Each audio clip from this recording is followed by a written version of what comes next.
Have you ever experienced the Sunday blues? For those of you who have a job, you'll know exactly what I'm talking about. It's when you have to be at work on Monday and you start to feel the trepidation on Sunday already. I was feeling it already on a Saturday. And it wasn't that I wasn't good at my job. I thought that I loved my job. I thought that it was what I was meant to do. And so I couldn't understand why it drained me. And what I'm sharing with you today is how your pain is your purpose. And if you stick with me, I'll share with you to the end how you can find out what your purpose is. Because I've watched so many videos and read so many self-help books and done so many personality tests trying to find out who I was and where I was meant to be. And in the end, it all just came together in one of those aha moments that I wish we all had. For those of you who don't know me, I'm Natasha Williams. And I help you to heal your past so that you can free up all your energy to focus on the present and then create the future that you actually want and not base it on the patterns of the past that aren't serving you anymore. So I'll be sharing with you all my knowledge and my experience. And if you'd like, just hit the subscribe button. It helps me and it helps you. Just because you have experience and you're really good at something doesn't mean that that's your purpose. It can actually keep you tied to something that keeps you stuck and sucks the life out of you day by day until you start wishing that retirement would come sooner. And rather than leaping out of bed in the morning, you have to psych yourself up and tell yourself how grateful you are that you have a job because everybody else is struggling out there. So if you understand what I'm talking about, keep following. And then this brings me to the debate about should you do something that you love or should you work and earn the money first and then use it to do what you love? Because I've watched both sides. Here's my take on it. If you're still young and you're getting on your feet, then it doesn't really matter if the work you're doing is what you love. Some people are fortunate enough to already know at a young age what they want to be, and they go off and do it. I wasn't one of those lucky few. And it took me many years of figuring out and readjusting, trying to find out what it was that I was meant to do. I found my purpose, but that was lasting maybe 15 to 20 years, and that ended. And I grew out of it. So I had to find something else that inspired me, that lit me up. So if you're young, what your main aim should be right now is to get skills. So even if you're doing something that's not meant to be your purpose, you can start building up your skills, your experience, and building yourself up along the way so that you can start getting clearer on what it is you want to do. So it doesn't really matter which direction you take as long as you take a step, because everything that you learn is actually going to contribute towards something later on. I studied a psychology degree. I never knew how I would utilize it. And in the end, it served me really well. This video is actually for those that are maybe already heading for your 40s or 50s, and you still have no idea what your purpose is. And just so that you know, I spent many years researching, doing personality tests, trying to find out what am I good at? Where should I be? Where am I best serving myself? However, if you have been working and you're starting to reach your 40s or higher and you still don't know what your purpose is, then it's time for you to rethink your life. Because your one and only really valuable asset at this stage is time. And if you keep exchanging time for money, doing something that you hate, then you are losing yourself, and you need to try and keep doing the same thing, expecting a different result is just madness. So you need to start making some changes. And the reason why I'm going to share these things with you is because I tried everything.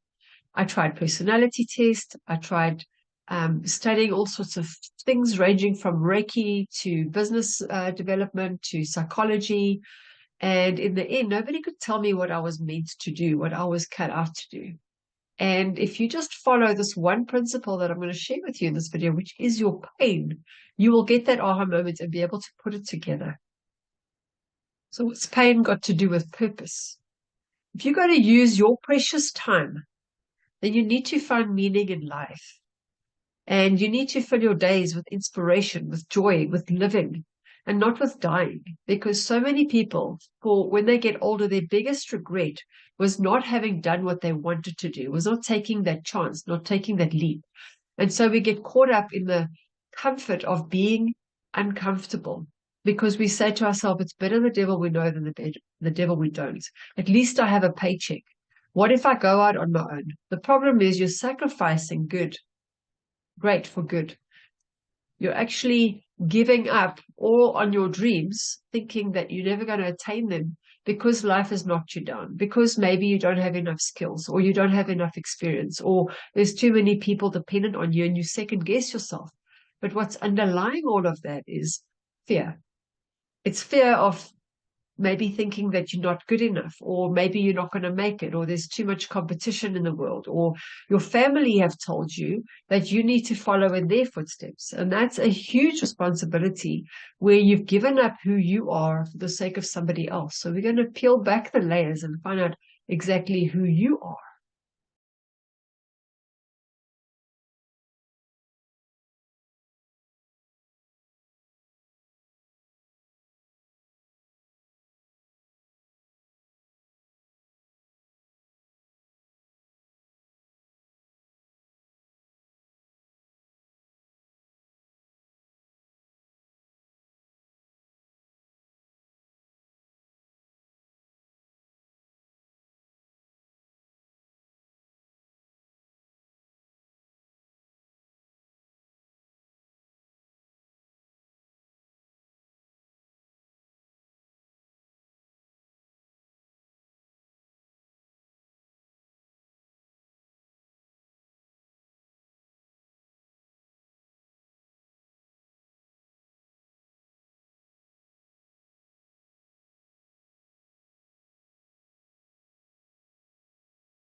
One thing that I consistently came back to when I was questioning myself was nobody will pay me for what is important to me.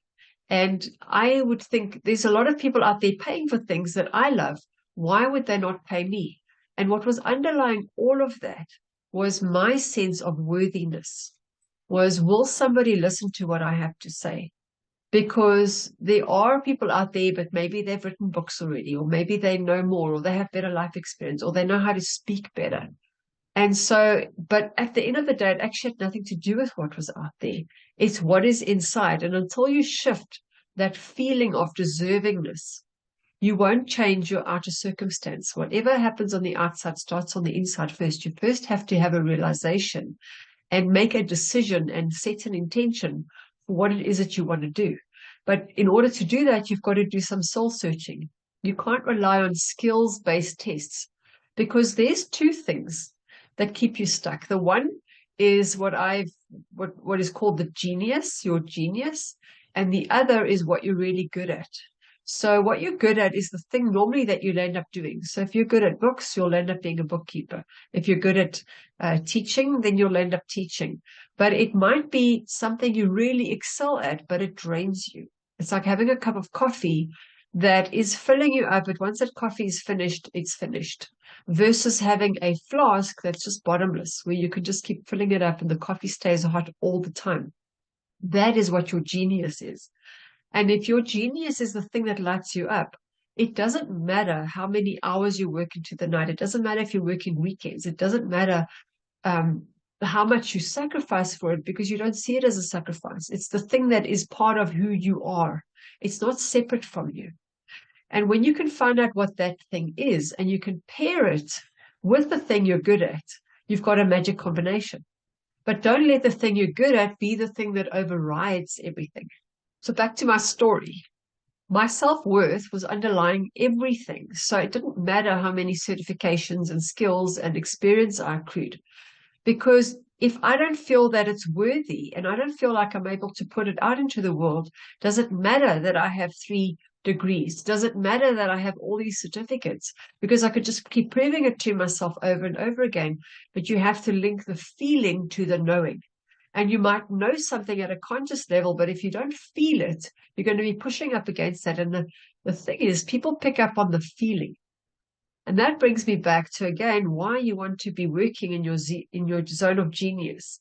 Because when you're doing something that you love, you're projecting that energy of love out there. And that's the thing that actually what people pick up on is the feeling of the love towards it. If you're working in a hospice, for example, and you just love helping people cross over, if that's your thing, you don't see it as suffering and dying. You see it as an opportunity to release all that pain. You will allow people to pass in such a more um, relaxed space rather than feeling like they've just had a waste of time on earth. And it works for anything, even if you're a bookkeeper, if you absolutely love having everything tally up and at the end of the day, feel like everything's been sorted out, it's been organized, you've been able to check it off your list, and it's something that just fires you up every day to finish something, to sort people's stuff out for them, and that brings you joy, you're going to get more clients versus a bookkeeper who absolutely hates what they do, arrives as late as possible, leaves as early as they can, and just does the bare minimum while they are getting paid and then can't wait till the end of the month. And a disservice you're making, not only to your employer, but to your clients and to yourself as well. Nobody benefits. So let's get back to how I found my purpose, which I've always known. And it's funny because when you find it, you think, but I knew it all along. So I am actually a qualified interior designer. I have a psychology degree. I've done loads of metaphysical courses, Reiki, past life regression, family constellations, hypnotherapy, Ho'oponopono. I've done entrepreneurial work. I have got tons of books on making money and business and website design and graphic design and all of these things that are hands-on tools that I can work with my hands, which help also with the interior design. And then to top it all, I have this absolute fascination with how the body and the mind connect. And I've been a fitness instructor for almost 20 years. So when you pair all of that together, I couldn't give up one for the other because I said they're all important. It's your body, it's your mind, and it's your soul. So in the end, I had to sit down with myself and say, I'm not doing anyone a favor because I cannot keep up 3 jobs. I can't keep up trying to do a little bit of this and a little bit of that. And in the end, nobody benefits. And if I run it as a business, if I see what I'm doing as a business, I'm not able to take off. I'm not able to get a trajectory because every time I get started on the one, the other one needs me. I might have to go and teach classes. And then my mind has to shift because now I have to go and make something or fix something. And then my mind has to shift because now I must do web design because I need to update my coaching pages. And eventually it got to the point where enough was enough. And I had to take a step back and say, is this serving me and is this serving everybody else?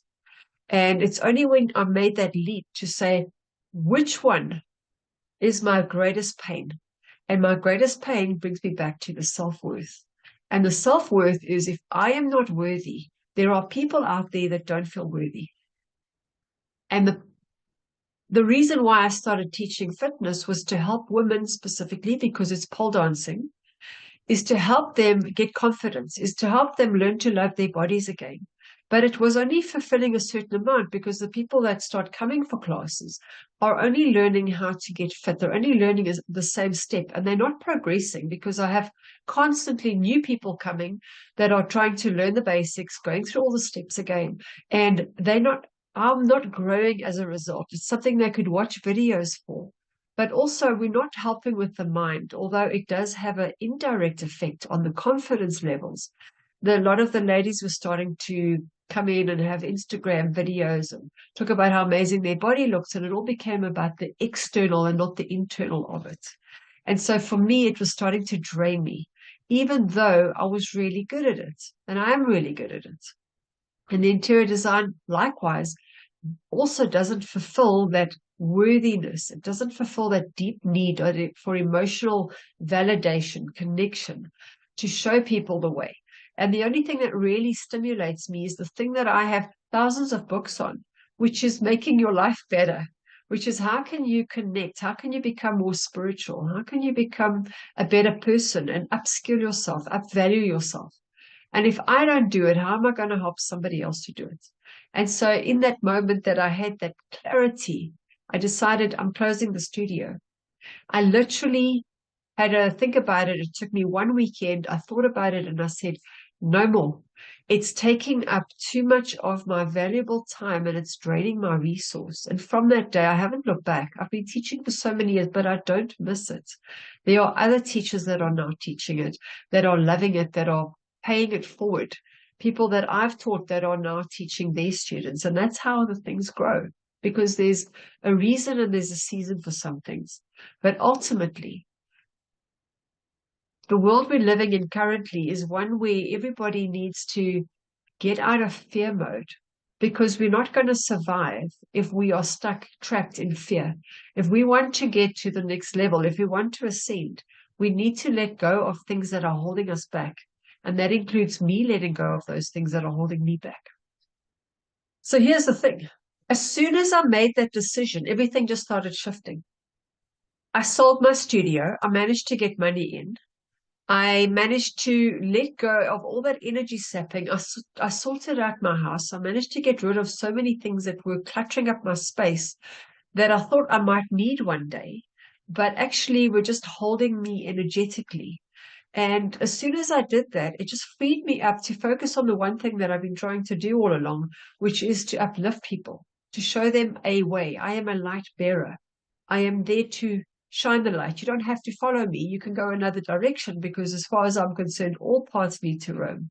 But if you don't want to take the time that it took me, then I'm here to help you to shortcut that so that you can get there 10 times faster than I ever did. And hopefully we can help humanity to shift, because that's my ultimate biggest purpose. And what it means for me personally is that I can travel, I can work anywhere. I just need my laptop and an internet connection. And this is the thing that I value the most. My most prized value is freedom. Freedom to move, freedom to choose my hours, freedom to work wherever I want to, and not to be told what to do. I cannot live in a place where I need to be accountable at 8 a.m. in the morning and I have to leave at 5 p.m. and then I have to ask permission to take leave if I'm sick, because I need to be the conductor of my own life. And if you are working in a job and you want to get places, then my suggestion to you is to start looking at the way that you can find yourself to get out of that, where you can start to find your freedom, because you will only ever earn as much as what your boss will think that you are worth. And if your worthiness is dependent on somebody else's decision of what your worthiness is, you're never going to make it.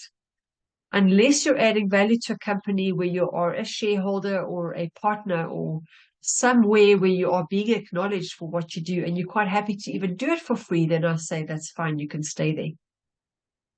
Now, the only regret that I have of all of this is that it took me so long. So I don't want you to have the same regret. So let's see, let's get right to it. So let's get to the steps of how you can find what your pain is so that you can find what your purpose is. So the first thing is that there are 4 underlying reasons why people are struggling in life. And it can come from childhood. It can come from a knowingness when you were born. It can come from you being born into this body, already feeling it from a past life. And those are the 4 things: feeling unloved, feeling unwanted, not belonging, or not feeling safe. These are the core feelings that underlie all of our belief systems. So if you experience any one of those, they're going to manifest in a different way. So if you're not sure, just close your eyes and feel, how did your childhood feel to you? Which of these stands out? And no matter how great your childhood was, you may have experienced a sibling being treated better, or maybe your parents needed attention from you more than you could get attention from them, and so you learned how to people please. Maybe there was little money for education or food or holidays, and you might have been loved, but you always felt that there was financial scarcity, because we will have one of those 4 things. So wherever the void is where you will be spending your life trying to fill it. That's a fact. So if your void was not having money, you will make money, having money your priority, and you might make it that your children will always have it. Even if you say, I don't need it for me, I will make sure that my children have it because I know what it was like for me growing up. So it might not mean that your purpose is to make money. But it might mean that your purpose is to understand how it works so that you're not at the mercy of it. So when you figured out what your pain is, the next step is to see where in your life you've tried to fill the void. So do you overeat or consume too much to fill the void of love? If that is the case, you might have become obese. You might have eaten the wrong foods and gotten sick. And as a result, you became a dietitian or a nutritionist. Or maybe you volunteer at the AA because you don't want to be drinking, because you were drinking alcohol to numb the pain of not feeling loved. Maybe you help animals in distress. Maybe you experienced physical abuse and you want to help those that are defenseless. And when you are experiencing that pain, your drive is so big that other people don't need you. They can feel your passion. They'll be inspired by it. They don't need to think. You don't need to worry about how you're going to get the money. If you decided that you're going to be a dietitian, you don't worry about how you're going to get the money because you know that there's people out there that can benefit from the service that you have to offer. They know that you know your stuff. You've been there. You've been in the field. You understand their pains. You're not going to put them on a random diet and expect them to follow it because you gave the rules. Because you know that everybody's unique. You know that they have certain tastes. There's certain foods they can eat. There's certain foods they can't eat. You can't just prescribe a diet and say, here, follow the rules because they have a life in the meantime. And they maybe don't eat breakfast. Maybe they only eat lunch. And so if you start the day off with this big breakfast, like I do, then you're going to ruin it for them because their whole day starts off on a wrong note. And this is the thing. If you understand it now, fundamentally, you are light years ahead of a person who doesn't, who've learned a textbook style, who've gone and said, that's a good idea. I think I need to do this because I am good at it, because I know what it's like to eat healthy food and I always have been in good shape and I have, I know how to weigh calories and I'm very matter of fact. And if I can do it, you need to do it. And the thing is, they're going to fight against you because they're going to want to instill their belief system onto you rather than acknowledge your belief system and work with it instead of trying to change it. Because what's actually going to stop you is if your belief system is, I'm not loved. It doesn't matter how much you cut away on food, you're never going to feel loved because if food is giving you love, then how are you going to cut it away? But if you knew how to fill the void with love, you wouldn't need the food anymore. And this is what a dietitian would learn. This is what somebody who understands the passion, who's been there, would understand. And they would give you a bigger spectrum. Now, if your vision is really big, the bigger your vision, the more money you can make, the more you can help the world, the more you can get seen out there, and the more money you make. So let's take a look at Elon Musk, for example. He's currently building the largest Tesla manufacturing facility in the world. And in fact, he already owns the largest one. The one he's busy building now is twice as big as the one he's built. And the reason why he can do it and why he is the richest man in the world at the moment is because he's helping so many people. He's shifting our entire dynamic. He's shifting us away from using fossil fuels. It's on a totally different scale. So, I mean, that's like shifting humanity. So if you can think that big, then you will make that kind of money. And that's just one person. That's one person with one idea who's managed to do what nobody else could. And the only reason is that his vision is greater than yours. So rather than coming from a point of view that you don't have enough resources, you need to find a way to say, I know what I want, the resources will come. If I told you that you've got 24 hours to come up with $1 million because you need ransom for your child, you'd come up with it because your child is important to you, I'm assuming, or if you had a child. But if you are not sure and you're wavering and you're not sure if that's what you want, guess what? You're never going to find it and you're going to use that as an excuse. So if you find that you can't leave what you're doing because you might be letting somebody down, maybe you took over your family's business, you need to ask yourself, is it their vision or is it mine? Because if it's their vision, you will never fulfill your destiny. You will never make yourself great because you will only be as great as the idea that somebody else had. A clone can only be 80% of the original. So it doesn't matter how hard you work, you will always be feeling that lack. You will always be feeling that sense that you've let yourself down, you've let society down, and ultimately you've let the family down. Because you could make your family greater if you did the thing that you want to do. And if you're doing what they want you to do, you're trying to fit into a mold without letting them grow and learn how letting go is the greatest thing. Because if they understood that they loved you and they wanted the best for you, they'd want you to let yourself go and be free. And if they don't, then they need to do that healing within themselves. It's nothing you can do. And only by you stepping out of the equation, you actually force them to have a look inside and realize that that is what actually needs to be done. And if you don't take that step back, then they're actually just going to stay stuck, keeping you stuck, and that saga just continues and the pattern continues. So you're just keeping them small. So I hope that that helped. Those are the steps. You need to go and find out, are you feeling unloved? Are you unwanted? Or wait, were you unloved? Were you unwanted? Were you feeling lack of safety, financial safety or physical safety? Or were you feeling like you don't belong? You're an outsider, you're an imposter. And how did that manifest in your life? That is how you're going to find your pain. And once you find that pain, you will see what it sparks within you. And that thing that it sparks within you is going to combine with, that's your genius. It's going to combine with the thing that you're good at so that you can find a way to take that out into the world and make that happen so that you can make the world a better place. If you want to get a head start in transforming your life, then I've got a free download for you that's got a very simple exercise to help you realize the power that you have over your mind. And if you just implement this one thing, you can start transforming your life from today already. Put the link in the video below and you can download it right away if you're interested.